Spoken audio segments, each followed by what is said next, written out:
first thing is, yes, of course, good understanding about that industry peers around, networking with them, and having a lot of technologies, the partners over here to understand from their solutions around. The time we spend and time we got to know a lot of things from here, and to our industry peers, and most of the solutions they have deployed and that benefit what they got, that is really helpful.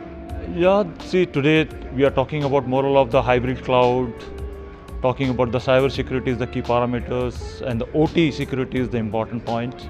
And last but not least, of course, how we can protect our organizations from the cyber security or any threat which is coming after through the digital transformation, what is happening across, whether OT or IT or industrial or Industry 4.0, everything.